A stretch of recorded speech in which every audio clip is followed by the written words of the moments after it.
Halo, Assalamualaikum warahmatullahi wabarakatuh. Jumpa lagi di channel Taraweh. Halo teman-teman, apa kabar nih hari ini? Semoga kalian selalu dalam keadaan sehat. Semoga apa yang kalian perjuangkan akan menjadi kenyataan teman-teman ya.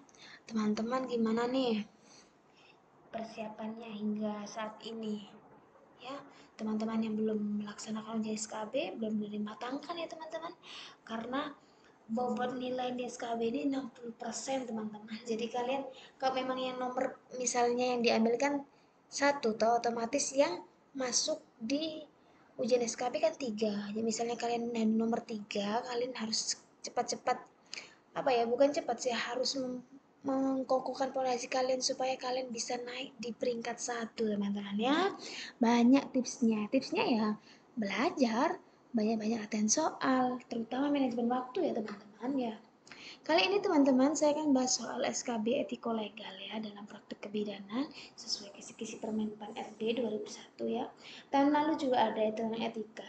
Saya mau menyinggung, semoga ya tahun ini juga akan, tidak menutup kemungkinan juga tahun ini juga keluar teman ya. Semoga apa yang kalian pelajari selama ini dan apa yang saya sampaikan saya share juga bermanfaat untuk teman-teman nanti mempermudah kalian di SKB. Teman-teman, sebelum membahas soal, kalian jangan lupa like, share, komen, dan subscribe semua untuk support kalian kepada saya agar saya lebih semangat lagi membuat video yang bermanfaat. Oke, kita langsung bahas soalnya teman-teman. Etika yang diterapkan pada profesi disebut A. Etika profesi, B. Etika terapan, C. Etika sosial, D. Etika teologis, atau E. Etika normatif. Jawabannya adalah etika profesi A. Seorang bidan telah menelantarkan ibu bersalin karena tidak mau melahirkan di Polindes, sehingga pasien mengalami pendarahan hebat dan meninggal.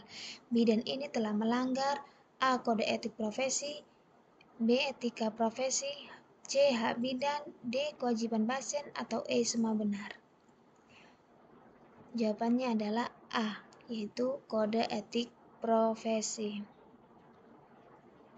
Seorang bidan selalu mendahulukan kepentingan pasien, keluarga, dan masyarakat dengan identitas yang sama sesuai kemampuan profesi berdasarkan kebutuhan.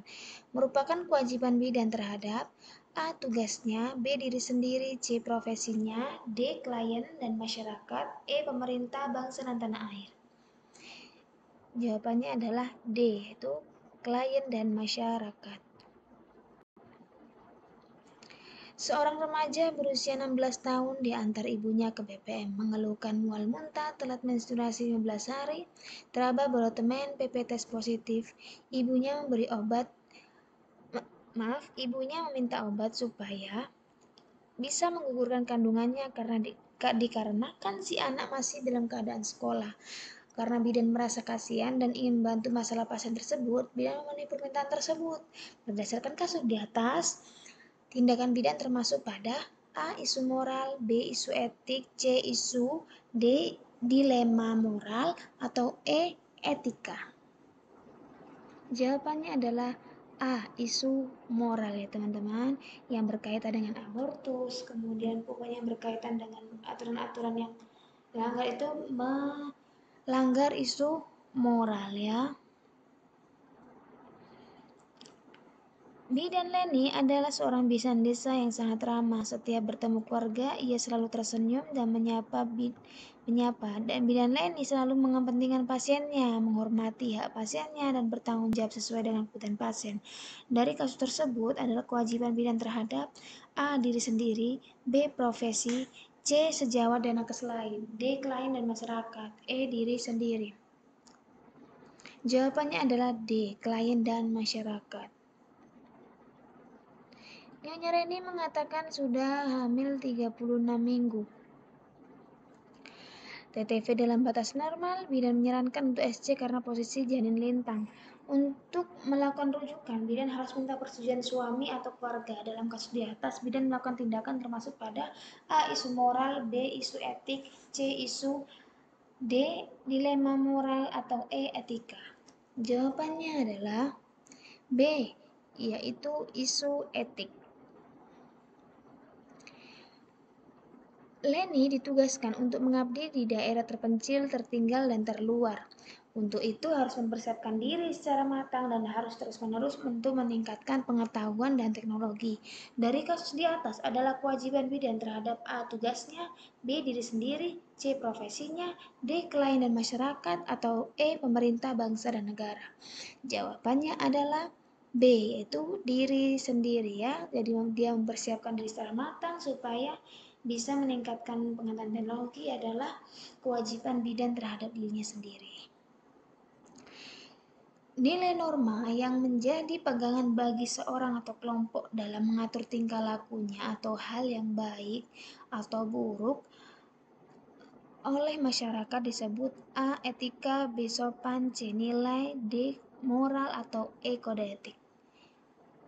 Jawabannya adalah D, yaitu moral ya. Moral itu adalah nilai norma ya yang dipegang, entah itu dianggap hal baik atau buruk oleh masyarakat ya.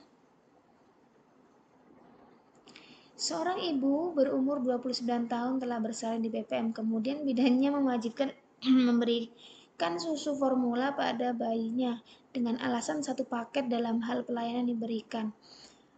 Pada kasus dia tersebut, tindakan bidan termasuk pada A. Isu moral, B. Dilema, C. Isu etik, atau D. Isu. Jawabannya adalah C. Isu etik ya teman-teman. Nyonya M datang ke RS mengatakan ingin melahirkan di RS secara SC karena hasil pemeriksaan di PKM letak sungsang. Setelah di USG didapatkan letak kepala, dokter mengatakan hasil pemeriksaan yang dilakukan di PKM tidak tepat dan menyebutkan bidan PKM kurang kompeten dalam melakukan pemeriksaan. Kasus di atas termasuk dalam A. Isu etik bidan dengan teman sejawat, B. Isu etik dengan tenaga kesehatan lain, C. Isu etik dengan keluarga, D. Isu etik dengan pasien, atau E. Isu etik dengan tetangga. Jawabannya adalah A. Isu etik dengan teman sejawat. Maaf teman-teman salah ya. Ini adalah jawabannya B ya. Isu etik dengan tenaga kesehatan lain karena yang memeriksa di sini adalah dokter teman-teman. Maaf, ini jawabannya yang salah. Oke teman-teman, sekian yang bisa saya sharingkan tentang etiko-legal. Semoga bermanfaat.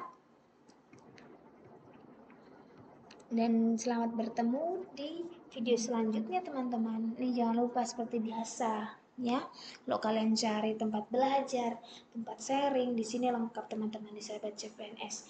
Kalian bisa mendapatkan materinya, ada Zoom-nya juga teman-teman untuk diskusi dan materi di situ.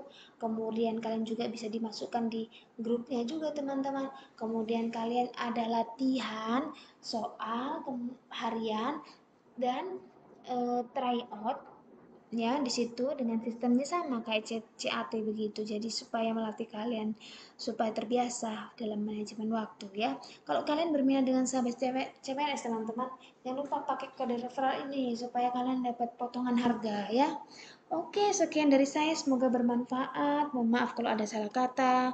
Kemudian jangan lupa ya teman-teman like, share, komen, dan subscribe supaya saya semangat untuk membuat video-video selanjutnya.